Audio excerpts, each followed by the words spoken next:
Olá, irmãos, tudo bem? A quem iremos compartilhar no WhatsApp esse vídeo e a quem o Senhor talvez queira que receba aí este vídeo para então aprendermos. Qual é o assunto de hoje? Qual é a nossa posição em oração com o nosso Senhor Jesus diante das doenças que afligem a vida de familiares, de irmãos no Senhor, aflige às vezes a nossa própria vida e também problemas financeiros, econômicos. E poderíamos trazer aqui uma série de situações a qual nos deparamos diante do Senhor e como apresentar essas situações familiares, conflitos, problemas familiares que temos, que nos deparamos. Qual é a nossa posição em oração diante do Senhor? E esta a gente aguarda gerar uma resposta para nós apresentarmos uma ação. Então, diante de um problema, nós apresentamos uma oração diante do Senhor, diante do problema qual nós estamos, um familiar nosso está, seja financeiro, seja de saúde, seja familiar, seja social, uma perseguição de um patrão, de um colega de trabalho. Isto é uma pressão, é uma dificuldade que um familiar nosso ou nós mesmos nos encontramos de forma social, diante da sociedade. Eu tenho uma cadeira na minha formação que é justamente psicologia social, como enfrentar os conflitos sociais aos quais a gente se depara. Mas vamos deixar qualquer ciência que nos ensina isso de lado neste momento aqui, e vamos então para o Senhor, o nosso Senhor. Nós como cristãos, como crentes em Jesus Cristo, como membros do corpo de Cristo, qual é a nossa posição diante da situação? Como devemos agir? Para saber, nós devemos apresentar uma oração ao Senhor. E como deve ser essa oração? Para que então nós recebamos de Deus a sua vontade, e recebendo de Deus a sua vontade, a gente venha agir de acordo com a sua vontade. Bom, nós temos que primeiro eliminar o engano. O que é o engano? É aquilo que a gente pensa ser a vontade de Deus, Então, se você ouvir algum barulho aqui, eu peço perdão que eu tô aqui num das produções de alimentos da nossa casa, que a gente produz um pouco de alimento, galinha, porcos, codorna, Eu acabei de colher uns aipim lá também, então deixa eu tentar arrumar aqui um ambiente improvisado aqui, Agora sim, melhorou então, um pouquinho. Mas a palavra de Deus, ela transpassa qualquer ambiente. Então nós temos que, para agir de acordo com a vontade de Deus, mediante a oração que nós fizemos para com Ele, para que Ele nos revele nossa vontade, nós temos que eliminar as mentiras, os enganos em nome do Senhor. Tem muita mentira em nome do Senhor.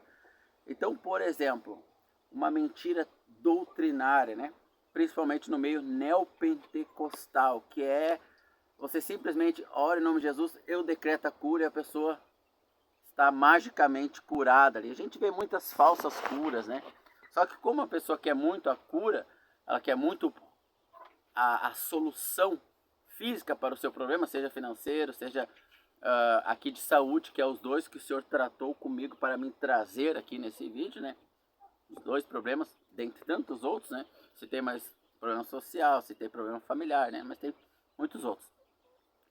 Mas nós vamos falar desses dois específicos. Então, no meio neopentecostal, nós temos muito isso assim, a campanha da saúde, vem curas e tal.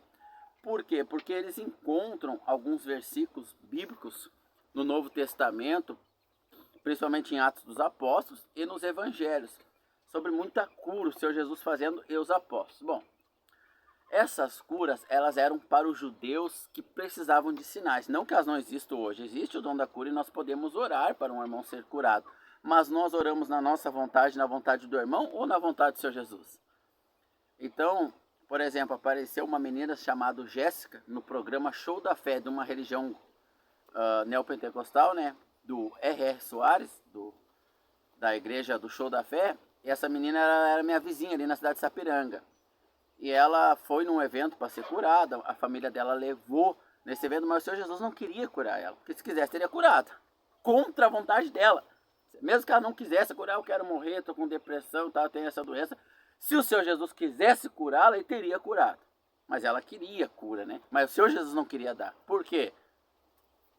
Aqui eu não sei, eu não conheço a vida pessoal dela e da família, né? Só que ela foi nessa igreja, né? Ela foi nessa igreja neopentecostal, que tem muitos irmãos amados lá, nossos irmãos, meus irmãos. E eu sou irmão deles também, mas eles muitas vezes não querem me ter por irmão, porque cada igreja separa, o que é daquela eu não gosto muito, etc, né? O corpo de Cristo é um só. Mas enfim, era minha vizinha, essa menina jovem, 13, 14 anos, né? E ela foi lá e ela meio que levantou da cadeira de rodas e saiu andando, né? Meio que, sabe, com muita dificuldade, uns meio que ajudando ela, uns obreiros, né? Só que se nós formos olhar as curas bíblicas naquele tempo, naquela situação, para aquela época, como eu disse, hoje ainda existe cura, mas a cura do Senhor Jesus não é desse jeito. Não, não. Por quê? Porque quando o Senhor Jesus curava um paralítico, que nasceu paralítico, ele saltava e pulava andando, não precisava ninguém ajudar ele, não era um esforço mental, porque eu quero. É ruim ouvir do Senhor Jesus que ele não quer nos curar, é ruim, é doído isso. Mas se a gente entender a vontade, nós vamos descansar na fé. Ele não nos dá um fardo maior que possamos suportar. Se ele nos dá uma doença e não quer nos tirar ela, ele tem um propósito, ele vai nos dar a fé para suportar isso. E essa menina foi gravada ali, dela apareceu no programa Show da Fé, no horário nobre de televisão, né? Curada e andando.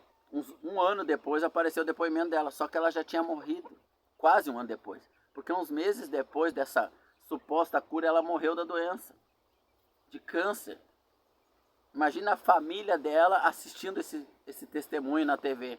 Que decepção. E os vizinhos, que nem eu que conheço, né? Então ela não foi curada. Ela manifestou uma vontade mental ali de ser curada. O diabo pode curar, o Senhor Jesus cura ainda nos dias de hoje, mas não é como é ensinado. Quantos irmãos nossos estão frustrados porque vê um irmão saindo de uma miséria financeira para uma prosperidade tal, dando o testemunho, depoimento, e ele quer também essa bênção. Você vê que não acontece na vida dele, nem na maioria dos irmãos, filhos de Deus, que foram salvos, aceitaram Jesus Cristo como Salvador. Não acontece isso, ele fica naquela frustração. É como se Deus fosse um pai que, para esse filho eu vou dar uma casa, um carro, para esse que eu não vou dar nada, deixa morrer de fome. Entendeu a diferença? O problema dessa doutrina da prosperidade, da saúde a qualquer custo, é questionado se essa pessoa está num pecado, se o Senhor está permitindo essa doença para uma disciplina, é questionado uma série de coisas, não é questionado uma série de questões. Então hoje não é assim, irmãos. Deus não trata dessa forma conosco, que o Senhor Jesus fala conosco. Ele é o cabeça da igreja, pelo seu Espírito ele fala, só que estamos dispostos a ouvir. Queremos ouvir o Senhor Jesus, queremos ouvir a verdade que às vezes é doída. Você vai receber uma sentença de morte do médico, lá uma doença incurável. Você está pronto para ouvir essa notícia? Nosso familiar está pronto? E às vezes Deus não quer nos curar, Ele prefere nos levar. O crente diz que o céu é melhor que aqui.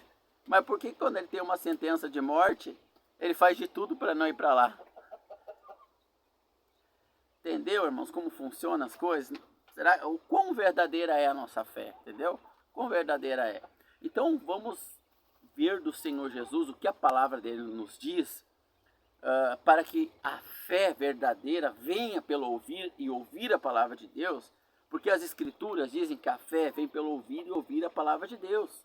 Então vamos ver o que o Senhor Jesus tem a nos dizer dentro desse contexto rápido que eu apresentei aqui, sobre a teologia da prosperidade, da cura indiscriminada, etc.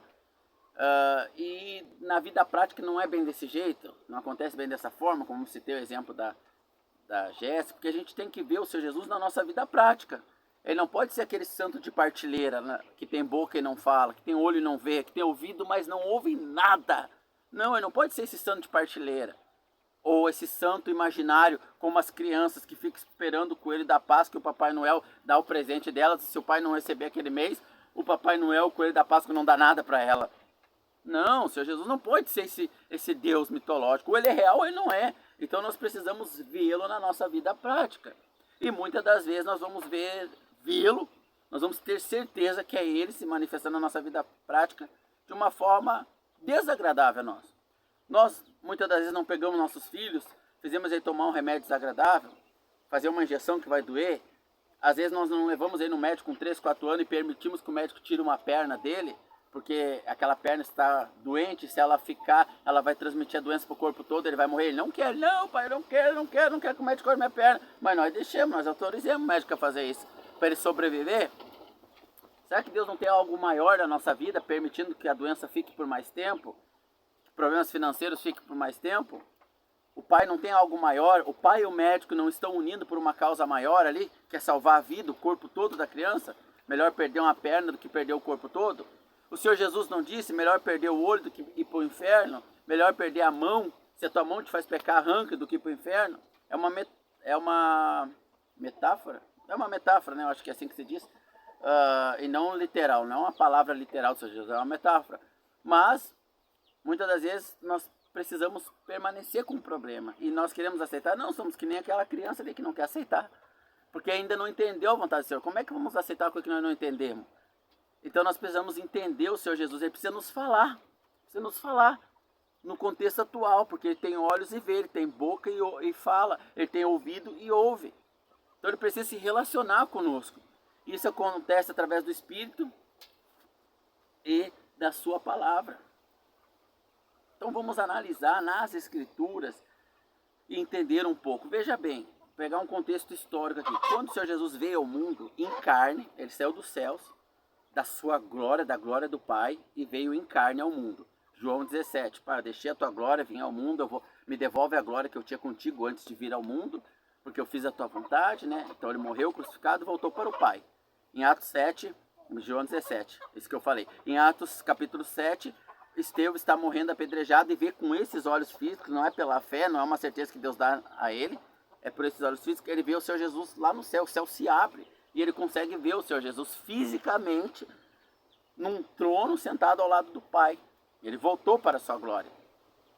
Então, quando o Senhor Jesus veio ao mundo e voltou para o Pai e usou os apóstolos para escrever a palavra, como é que nós sabemos que essa palavra é verdadeira? Pelo Espírito. Mas o mundo, qual é o testemunho que o mundo incrédulo, o mundo pagão recebe de Deus? Testemunho que não é fé, é um testemunho físico, que o mundo pode ver que os apóstolos tiveram a revelação de Deus pelo milagre que eles fizeram, os milagres que eles fizeram naquele tempo. Agora, quando nós vamos ler as cartas para a igreja não precisa de testemunho. Por que a igreja não precisa de testemunho? Porque ela recebeu a fé, que o mundo não recebeu. Então, quando o evangelho é pregado, Deus dá o testemunho pela ressurreição do seu filho.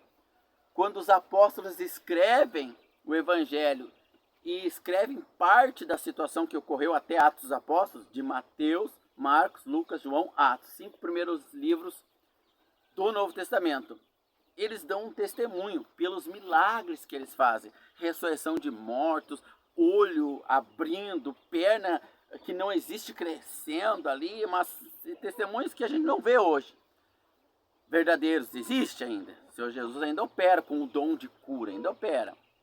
Mas naquele tempo era para dar um testemunho. Então a gama de milagres era muito maior, por uma vontade de Deus maior que a nossa vontade, de provar um reino eterno. Mas nós que somos a igreja, que recebemos a fé, guardamos a volta do Senhor Jesus, não precisamos de prova.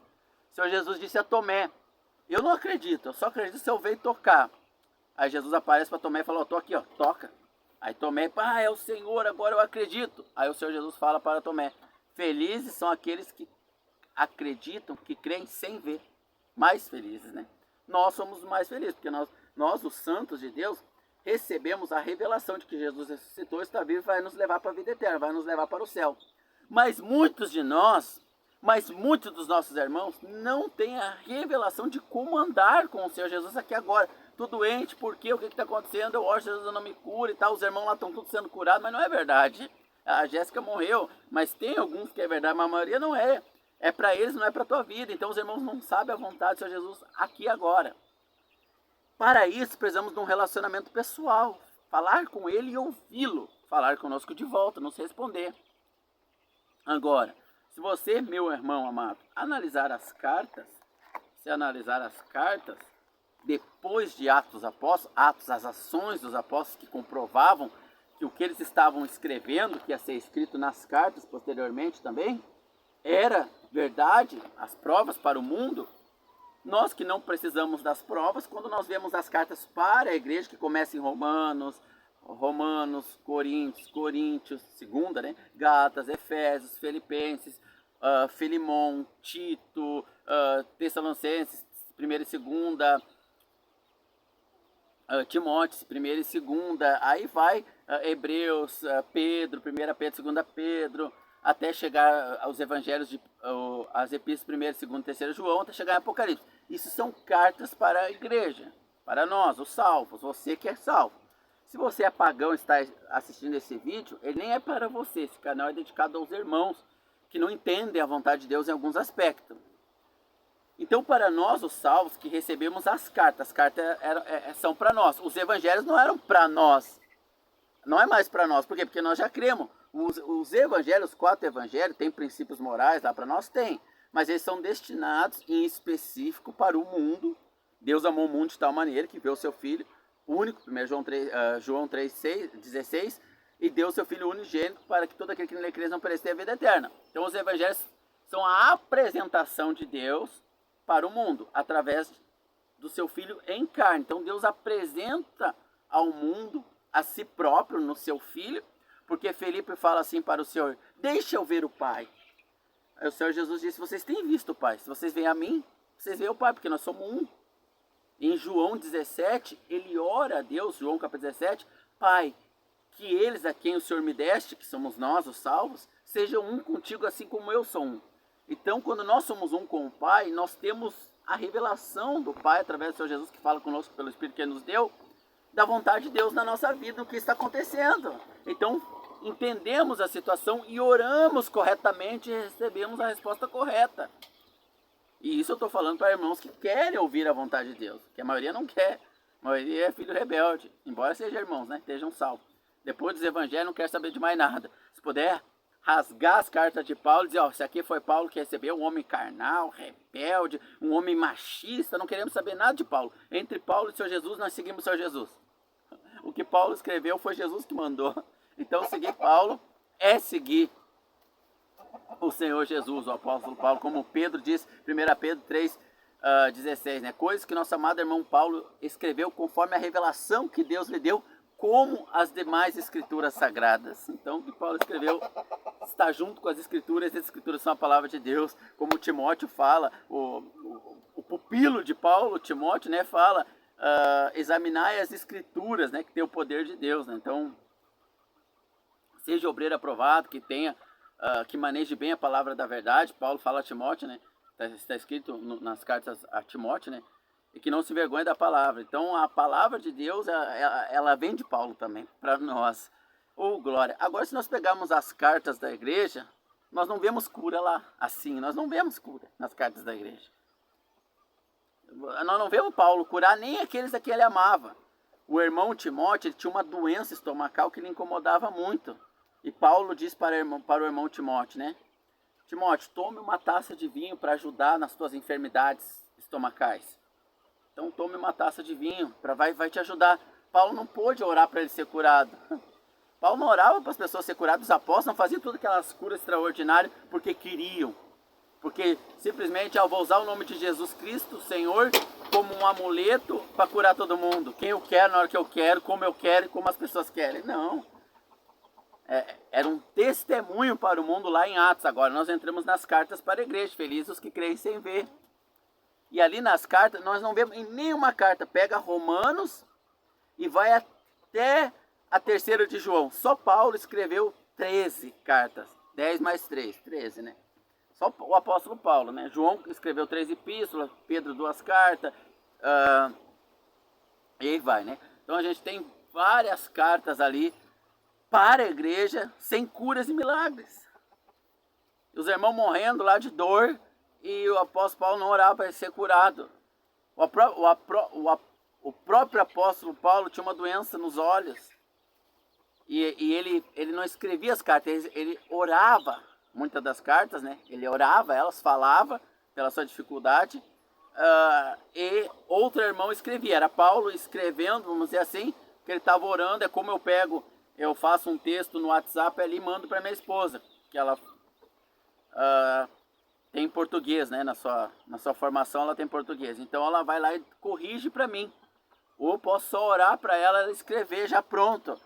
Então eu que escrevi, eu que orei aquilo ali, mas a mão a escrever foi ela, porque ela entende, conhece onde vai uma vírgula, onde não vai, né? Então Paulo, pela sua deficiência física, muitas vezes um irmão escrevia para ele. Conforme ele foi envelhecendo, foi tendo a dificuldade dessa deficiência física, né? Irmãos escreviam para ele.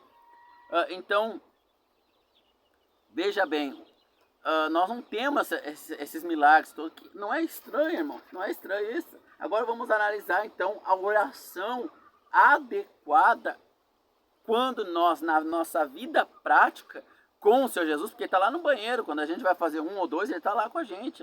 Quando nós vamos tomar o banho, ele está lá. Não há altura e profundidade, largura e comprimento, lugar algum que o Senhor Jesus não se faça presente.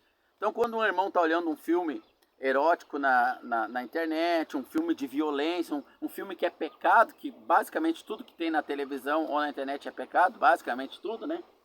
Não estou dizendo tudo, você consegue entender a diferença de basicamente tudo para tudo, literalmente? Acho que dá para entender, né, irmãos? Mas quando ele está olhando essas coisas, o Senhor está lá com ele.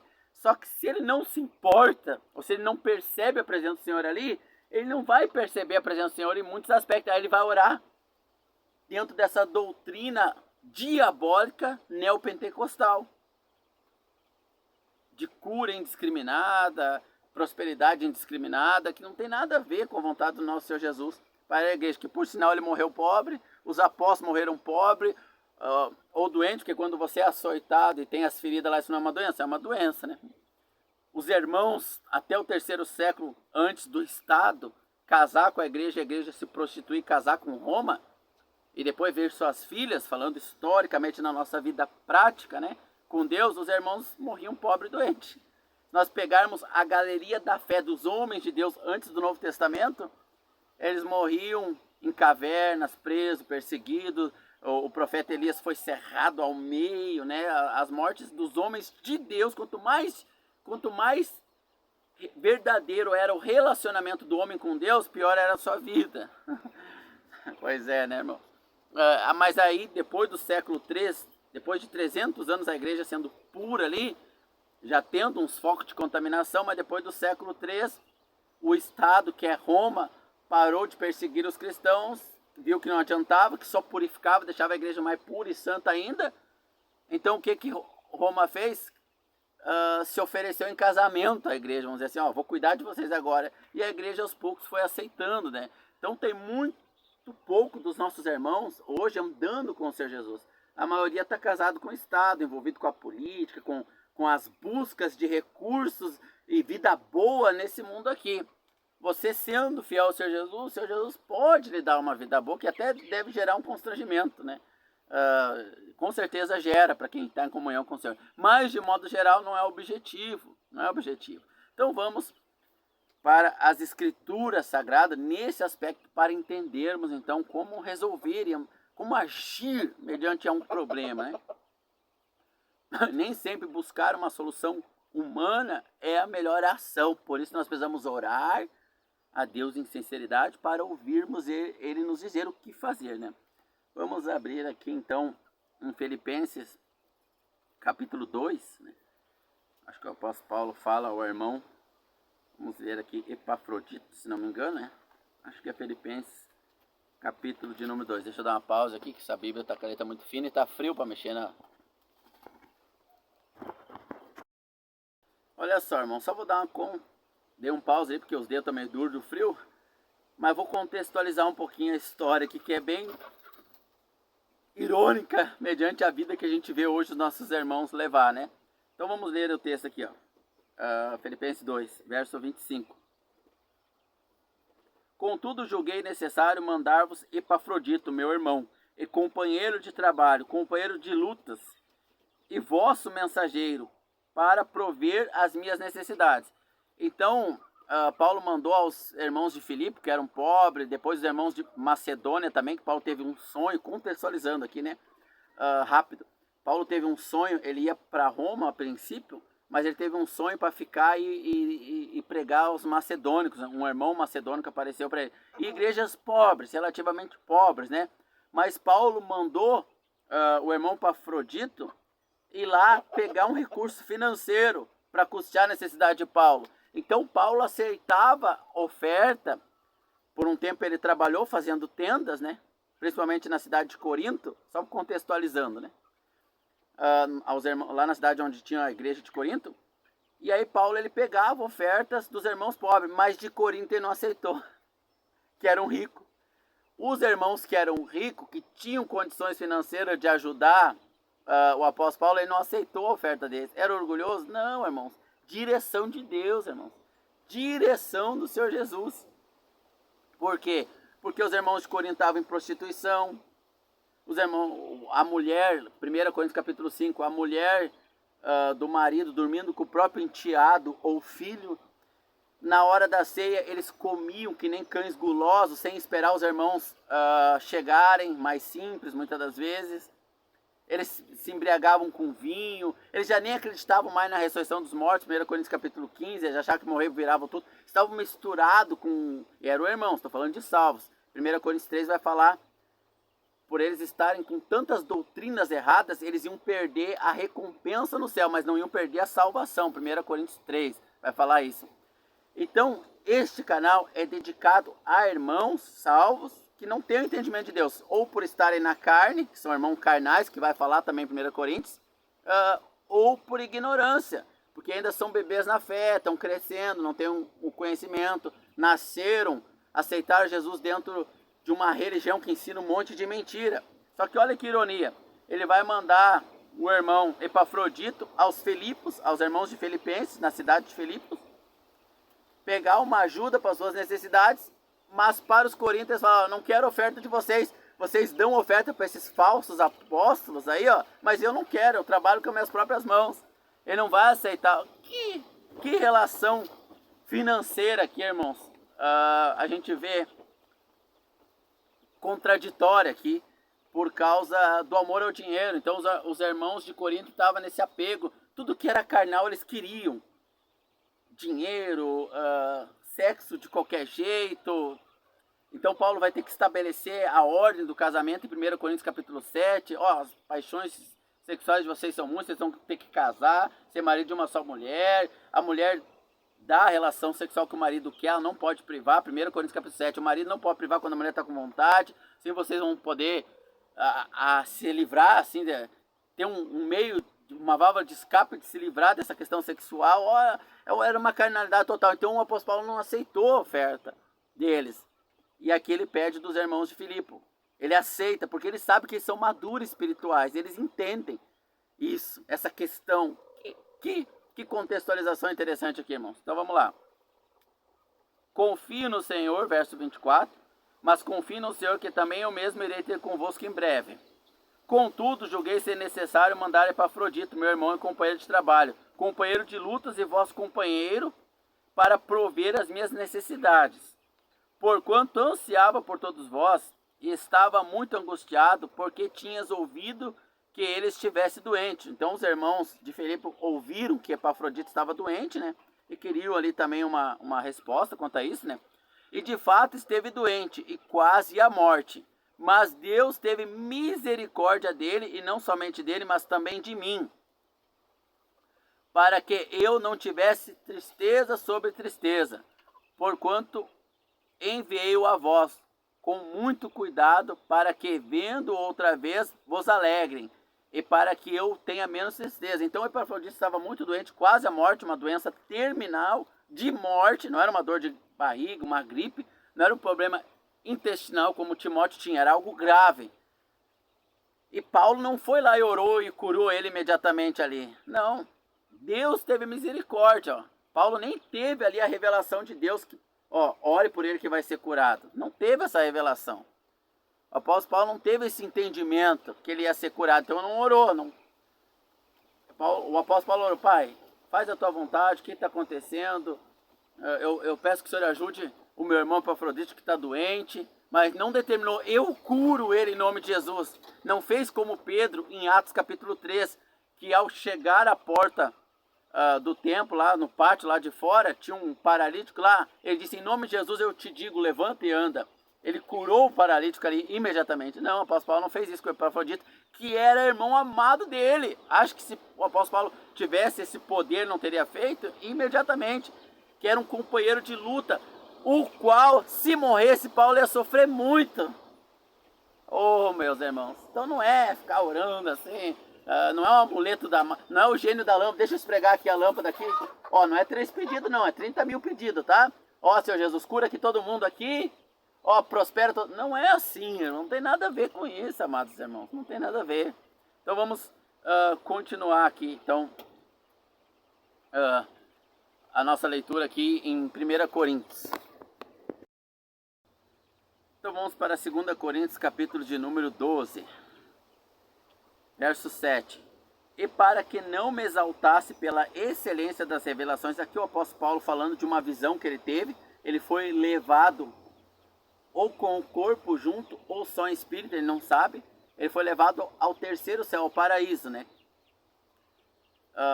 E lá no paraíso, que é o lugar dos mortos em Cristo, que não é o reino celestial onde nós vamos habitar depois do milênio na terra, no paraíso tem o inferno, que é o lugar dos mortos sem Cristo, aonde o rico pede pro Lázaro, que foi para o paraíso, molhar a língua dele com água, né? Porque ele está no inferno.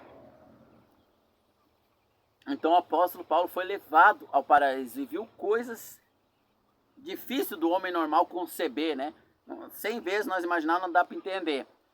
E para que ele não se ensoberbecesse, eu fui escolhido, vocês não, etc, né? O que diz o verso 7? E para que eu não me exaltasse, eu não me ensoberbecesse pela excelência das revelações, foi-me colocado um espinho na carne, a saber, um mensageiro de Satanás, para me esbofetear, me dar na cara, a fim de que eu não me exaltar.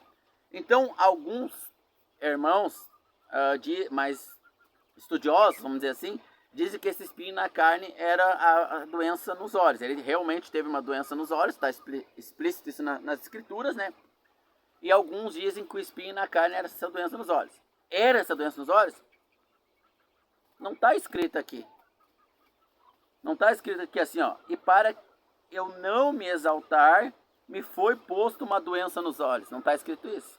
Está escrito o quê? E para que eu não me exaltasse pelas excelências das revelações, foi-me posto um espinho na carne. Então alguns pensam que como espinho era na carne, né? Alguns pensam que era essa doença nos olhos. Mas o texto vai dizer o que era esse espinho na carne. A saber, um mensageiro de Satanás, um demônio, né? A fim de me esbofetear. Então esse demônio, isso pode ser uma metáfora, uma alusão à doença, e foi um demônio que colocou essa doença? Pode. Não dá para dizer que não também. Mas para mim está mais claro entender que um demônio tomava a forma corpórea, porque os espíritos podem fazer isso. Lá em Gênesis a gente vai ver que demônios, anjos caídos, né, que são demônios que tomaram a forma corpórea e tiveram relações com mulheres, etc, né? Então os anjos podem tomar a forma corpórea, tanto do mal como do bem. Eles tomaram a forma corpórea e pau, esbofeteava pau. Então um anjo tomava uma forma corpórea, esporadicamente esbofeteava ele. Então Paulo vai dizer o que aqui? Vamos orar aqui agora. Mas vamos supor que seja a doença dos olhos. Pode ser que ele usou em metáfora para dizer que Deus permitiu que um demônio colocasse doença nele. Pode ser também. Por quê? Porque nós vemos um demônio colocar doença em Jó. Ele pediu para Deus autorização, Deus permitiu. Então pode ser. Mas o texto não diz que é. Então não posso afirmar que é. O que eu afirmo é que um demônio o humilhava. E diz aqui o texto que era esbofeteando. Então se isso é metáfora ou não, eu não posso ir além da palavra. Não posso, irmãos. A gente não pode ir além da palavra, afirmar, entendeu?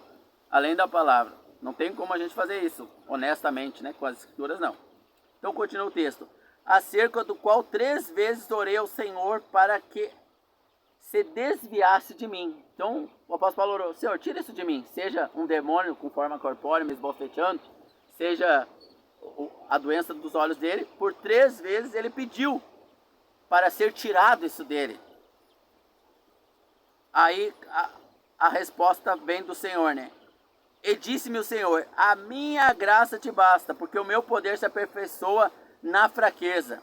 De boa vontade, pois, me gloriarei nas minhas fraquezas, para que em mim habite o poder de Deus. Então o apóstolo Paulo pediu, ele orou. Então como deve ser a nossa oração mediante a doença? Pai, tira de mim essa doença. Mas Deus não vai querer tirar.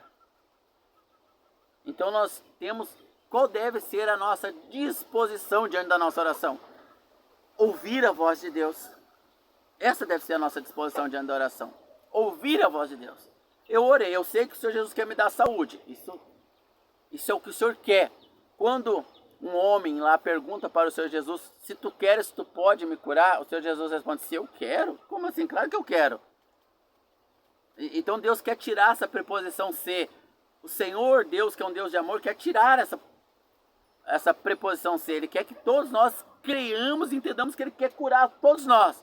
Agora, às vezes Ele vai nos levar no médico, falando metaforicamente aqui, e Ele vai querer nos tirar uma perna, um olho, nos dar uma vacina, vamos dizer assim, nos esbofetear na cara com alguma doença ou outra forma. Vai querer fazer isso para um bem maior. Então o Senhor Jesus disse: eu não vou tirar essa doença tua, ou eu não vou fazer com que eu vou deixar esse demônio te esbofeteando na cara, ou essa doença nos teus olhos, para que nessa tua humilhação, nessa tua fraqueza, o meu poder se aperfeiçoe. Mas por que o apóstolo Paulo, agora o que era essa fraqueza do apóstolo Paulo? A doença ou a inclinação à soberba? Qual é o objetivo? Deus agora é masoquista, que gosta de causar dor nas pessoas, é isso? Ou de se infligir dor, tomar um corpo físico e colocar na cruz para sofrer? Não, o Senhor Deus não é masoquista. Ele quer que todos nós tenhamos saúde. Mas, muitas das vezes, a doença é para o nosso bem. O que diz o verso 7 aqui, ó? E para que eu não me exaltasse. Esse é o motivo de que Deus colocasse um espinho na carne de Paulo, no corpo físico. Se diz na carne, é no corpo físico. Não é problema psíquico, mental. Não é problema mental, um problema emocional. Não, é físico. Que muitos irmãos afirmam categoricamente que é a doença nos olhos. Vou dizer que eles estão errados? Não, não vou dizer. Vou dizer que estou certo? Também não, porque as escrituras não dizem. O apóstolo Paulo não fala aqui, ó: e para que não me exaltaste pelas excelências das revelações que recebi, foi-me posto uma doença nos olhos. Ele não fala isso, ele fala um espinho na carne. E ele dá o nome a esse espinho, um demônio de Satanás. Ele não fala esse espinho na carne é uma doença nos olhos, não é esse o nome. Mas por que Deus colocou essa doença no olho de Paulo, ou esse demônio tomando forma corpórea, esbofeteando ele às vezes? E Paulo 3 vezes pediu para tirar. Por que Deus fez isso? Para que Paulo não se exaltasse, para que Paulo não tivesse uma doença maior. Então, irmãos, quando você tem uma perna doente e o médico com a ciência, porque tinha um médico entre os apóstolos, fala: ó, essa doença vai espalhar para o corpo inteiro, tu vai morrer, precisa amputar agora essa perna. Então essa perna ela é amputada para que um mal maior não aconteça. Claro que é melhor e é a nossa vontade ficar com as duas pernas, claro que é. Claro que é a vontade de Deus que nós não tenhamos doença, e nós não teremos doença no milênio, ficaremos 1000 anos, os que estiverem vivos e entrar no milênio sem doença, e os ressuscitados, e depois viveremos na eternidade para todos sempre sem doença alguma, sem morrer, sem açoite, sem a demônios de Satanás, sem nenhum problema, glória eterna para nós lá. Mas aqui, muitas das vezes a gente vai ser soberbo. Então eu vejo as pessoas orando, e eu já fiz isso, porque quando o Senhor Jesus me salvou, Ele me salvou dentro de uma igreja neopentecostal, uma religião casada com o Estado, que é a universal. E eu fui vendo pela palavra que estava errado, o Senhor foi me mostrando, e eu fui procurando uma melhora até eu entender onde está a verdade plena, porque nós vamos conhecendo verdade progressivamente, né? A criança não aprende raiz quadrada quando entra na primeira série. progressivamente ela vai aprendendo. Ela aprende de mais e menos. O professor pega uns grãos de feijão, bota 5 aqui, 4 embaixo, conta. 1, 2, 3, 4, 5. Conta aqui embaixo, 1, 2, 3, 4. Então conta direto. 1, 2, 3, 4, 5, 6, 7, 8, 9. 4 mais 5 dá quanto? Dá 9. Ela vai de forma lúdica ali ensinando a criança, né? Até chegar na raiz quadrada, né? Então o Senhor vai nos ensinando progressivamente. Hoje nós somos salvos em lugares que desagradam ao Senhor, em doutrinas que desagradam ao Senhor. E Ele gradativamente, para quem quer ouvir, Ele vai ensinando. Então, mediante uma situação de doença, nem sempre o Senhor vai querer tirar a doença. De um problema financeiro, os irmãos de Corinto tinham todas as condições de custear todas as necessidades de Paulo, mas Paulo preferia pedir por outros irmãos. Por quê? Por causa da arrogância deles, dos pecados deles, da falta de entendimento da verdade. Então Paulo, para que não se ensoberbecesse, ele não curou, ele não teve poder para curar um amigo que ele amava, que era Epafrodito. Ele não teve poder para curar ele, como nós lemos. Ele não curou a si mesmo, ele não conseguiu curar a si mesmo. Ele orou, pediu: Deus, eu curei tantos já aí, porque o Senhor me deu poder para curá-los, e o Senhor me disse quando era para curá-los, ou seja, não fui eu que curei. Mas quando eu quero me curar, o Senhor não me cura. Já estou te pedindo a terceira vez já para o Senhor me curar. Eu não vou te curar. Te amputar essa perna é melhor para ti. Porque tu vai ter uma doença muito pior, que é a soberba, se eu te curar. É o que diz aqui o texto, está bem claro. Ó. E para que eu não me exaltasse ou não me soberbecesse, depende da tradução, estou com duas aqui. Pela excelência das revelações que foi me dado, me foi posto um espinho na carne. Então Deus permitiu uma doença em Paulo para que ele não se ensoberbecesse. Então a doença ela tem uma finalidade, irmãos, que às vezes é glorificar a Deus, às vezes o irmão não vai se ensoberbecer, não vai cair em nenhum pecado, mas uma alma vai ser salva. Às vezes Deus permite uma doença no irmão porque ele não está conseguindo ouvir a voz de Deus, e Deus quer que ele vá para o hospital pregar para um médico lá, ou para todos os doentes, ou para 3, 4, tem uma alma lá. O apóstolo Paulo foi preso injustamente por expulsar um demônio de uma menina em Atos capítulo final do 15, iniciando o 16. Ali ele começa a entrar numa cidade, uma guria com um demônio de adivinhação, começa a falar: esse Paulo aí é homem de Deus, junto com o outro lá que ele estava, é homem de Deus, sigam ele. Paulo vê que é um demônio e expulsa.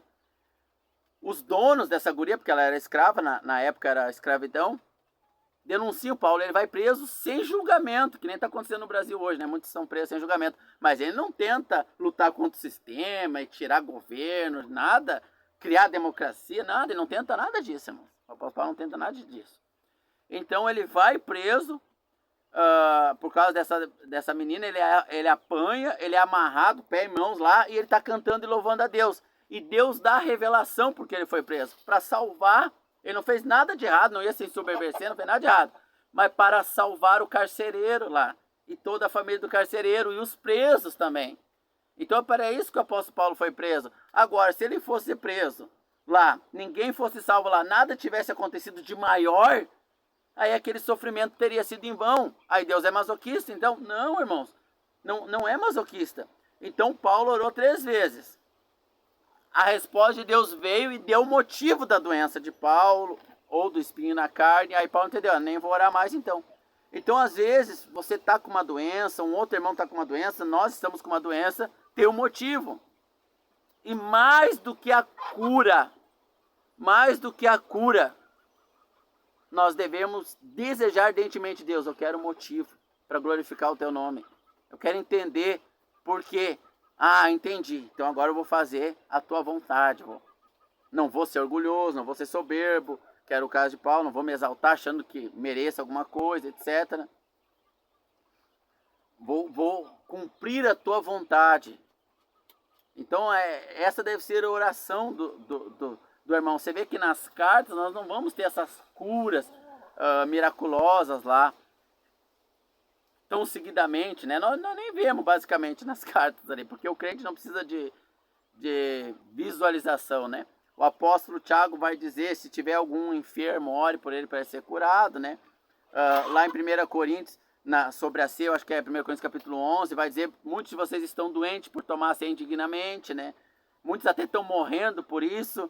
Então, vai dar alguns motivos das doenças ali, daí deve largar aquelas doenças, aqueles pecados, para aí automaticamente aquela doença vai sair. Então nós devemos orar antes de desejar a cura ou a prosperidade, que no caso é o suprimento das necessidades, não ficar rico, etc, né? Nós devemos entender a vontade de Deus. E quando nós entendemos, nós sabemos para onde ir. Então essa deve ser a oração. Vamos então ver Lucas capítulo... Deixa eu achar aqui rapidinho na escritura aqui, peraí. Bom, irmãos, Lucas capítulo 22, né? Só estou com o celular, não consigo filmar, porque se eu sair dali para entrar no Google, o vídeo corta, não sei porquê, né? Então tem que, quando eu não lembro exatamente o endereço, tem que dar uma procuradinha, né? Manualmente, que como antigamente nós fazíamos, né? Lucas 22, 40 e... deixa eu ver aqui... 41. Então o Senhor Jesus é perseguido, é preso, né? Pedro tenta defender ele com a espada, não deve, legítima defesa não é agradável ao Senhor. Para mim é uma das partes mais difíceis de praticar, né? Um dia nós vamos estudar sobre isso, a palavra do Senhor sobre isso, né? Para que os irmãos verdadeiros, o Senhor vai revelar essa questão. Os que não querem andar na vontade de Deus, mesmo sendo salvos, o Senhor não vai revelar, porque tu não quer ouvir, porque Deus vai te falar, né? Mas vamos então, Lucas 22, 41. Jesus é preso e antes, um pouquinho antes de ser preso, ele faz uma oração ao Pai. Vamos ver essa oração então.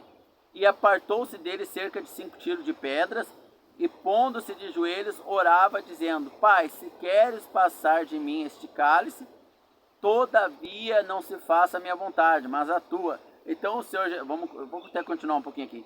E apareceu-lhe um anjo do céu que o confortava, e posto em agonia, orava mais intensamente, e o seu suor tornou-se em grandes gotas de sangue que corria até o chão. Então o Senhor Jesus, ele orou porque ele sabia a vontade do Pai.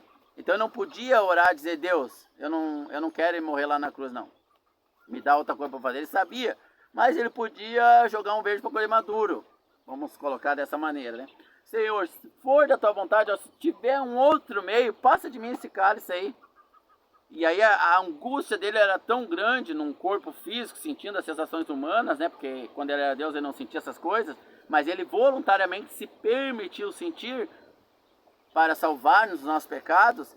Ele orou: Pai, se possível, passe de mim esse cálice. Todavia seja feita a tua vontade. Então não pode dizer assim: Deus, me cure e pronto, acabou. Eu não posso pegar e ir numa praça, dar um panfleto, chamar um monte de irmãos, vamos lá que vai ter oração da cura quarta-feira. Chamar um monte de gente lá. Aí lá na praça tem pagão, tem pai de santo, tem mãe de santo, tem católico não convertido, tem o Senhor Jesus, tem um monte de... Tem traidor, tem amante de marido casado, tem assassino, tem tudo que é coisa lá. E aí eu convido, eu vou fazer uma reunião da cura lá, a cura, e mostra uns vídeos lá que as pessoas sendo curadas, a pessoa vai lá: Deus, ora para todas as pessoas ser curadas. Eu tenho que orar: Senhor, qual é a tua vontade? Está em pecado, o Senhor quer disciplinar, o Senhor quer ensinar alguma coisa? Por que essa doença? Assim que eu tenho que orar. E aí Deus dá a resposta. Então o Senhor Jesus já tinha a resposta. Então a agonia era tanta que para confortar o Senhor Jesus, veio um anjo do céu, mas não tinha conforto humano aqui suficiente para a agonia que ele estava sentindo. Então Deus manda o conforto exato. Às vezes melhor que nos livrar de um problema ou de nos curar é o conforto que Deus tem para nós, irmão. Porque se Deus nos curar... Eu lembro de uma mulher que era paralítica, eu orei: Senhor, por que eu não orei seja curada? Eu orei: Senhor, essa irmã é tão dada na comunidade, ela ajuda todo mundo, ela é crente, ela só faz o bem, por que ela está doente? Eu queria só entender o porquê. No outro dia, minha oração, um irmão dela que creu no Senhor, que era envolvido com o tráfico, que largou tudo, até a casa dele foi alvejada pelos traficantes, porque não podia sair da facção, mas daí desistiu de tentar matar ele, Deus fez um milagre e tal, que não vou entrar nesse assunto agora. E eu comentando: a tua irmã tão dada assim, mas ela tem ela é amante de um homem casado. O quê? Como assim? Ela é paralítica? Não, mas as vontades sexuais ela tem, ela é amante de um cara casado. Nessa condição ela cometia tal pecado, imagina com toda a saúde. Ela ia ser amante de 10 caras casados, então. Então a gente não sabe o porquê, irmão. A gente tem que orar, Deus, seja feita a tua vontade. Agora, quando Deus nos dá a revelação da sua vontade, a gente tem que agir de acordo. Qual era a revelação da vontade de Deus para o Senhor Jesus? Vai até a cruz. O Senhor Jesus mudou isso? Fugiu da cruz? Não. O Senhor Jesus revelou em João capítulo 22 para o apóstolo Pedro como ele ia morrer. Na sua carta ele fala, o Senhor Jesus já me havia avisado que eu seria martirizado, um mártir para o evangelho, etc. Não com essas palavras, né, mas ele fala isso lá. O apóstolo Paulo também fala. Então o Senhor Jesus revelou que eles iam morrer pelo evangelho, morrer como mártir, da pior forma possível. Eles pediram, eles lutaram para sair dessa condição, fugir dessa condição, não aceitaram a sentença. Então, Deus, qual é a tua vontade? Por que eu estou com esse problema financeiro? Por que eu estou com essa doença? Qual é a tua vontade sobre mim? Essa deve ser a nossa oração. Se Deus revelar, eu quero curar, creia, aí você crê, aí você tem a cura na hora. Agora, se Deus revelar, não, tu está doente porque tu olha pornografia, tu está doente por causa disso, por causa daquilo, creia e obedeça e largue o pecado. A revelação de Deus sobre o problema que nós devemos buscar.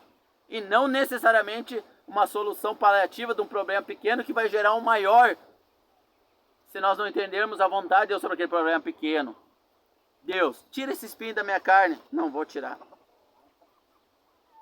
Você entendeu, irmãos? A vontade de Deus é maior, ela é melhor para nós. Se a gente vai levar um filho para vacinar, não, pai, eu não quero, faz um choredo. É bonito quando a gente é uma criança, não, eu vou. E ela toma vacina, ela é bonita, a gente acha bonito, né? Assim, muitos filhos de Deus fogem do que o Senhor tem para eles. E muitos aceitam, entenderam. Qual é a tua vontade, Pai? Essa deve ser a nossa oração. E Deus vai revelar se nós tivermos a vontade de entender e aceitar. Se não, Ele não revela. Então, que mediante as situações da vida, o largar o pecado seja a primeira ação do crente. Não estando em pecado, Deus, eu estou nessa situação aqui porque o Senhor quer salvar essa alma aqui, nesse trabalho que o Senhor me colocou, nessa prisão, nesse hospital. Aí Deus vai revelar. Qual é a tua vontade, Deus? Revelando. Aí muitos irmãos doentes, eu conheci um irmão pessoalmente aqui na cidade de Parobé, ele nunca resolveu o problema de doença. Quando ele acamou, ele pregou para uma alma que creu. No outro dia os médicos vieram com tudo, não sei o que aconteceu, não aparece nada, não tem nada. E o irmão estava 100% curado e nunca mais teve aquele problema de saúde. Então Deus só queria usá-lo para salvar aquela alma no hospital, que glória. Mas ele sempre orava, Deus, faz tua vontade e não a minha. Ele nunca orava, Deus, me tire dessa doença, faz a tua vontade. Eu sei que o Senhor quer me dar saúde, então me dê, mas faça a sua vontade. E ele só deu depois que o irmão pregou lá no hospital para aquela alma. Que poder, irmãos. Buscarmos a vontade de Deus mediante a situação a qual estamos sabendo. Aquilo que nós já sabemos que é a vontade de Deus, nós praticamos. Que é abster-se do pecado conhecido. Se tem um pecado que a gente não entende que é pecado, e Deus quer revelar através do problema financeiro, de saúde, buscamos aceitar essa revelação. Aceitando a revelação, Ele nos dá a revelação. Tendo a revelação, praticamos. Então, qualquer coisa que Deus quiser nos ensinar, através de uma dificuldade, é para o nosso bem, irmãos. Então, essas são as cartas da igreja. Revelação da vontade de Deus. E não um gênio da lâmpada mágica que atende todos os nossos caprichos e vontades. Deus abençoe a todos nós, em nome do Senhor Jesus.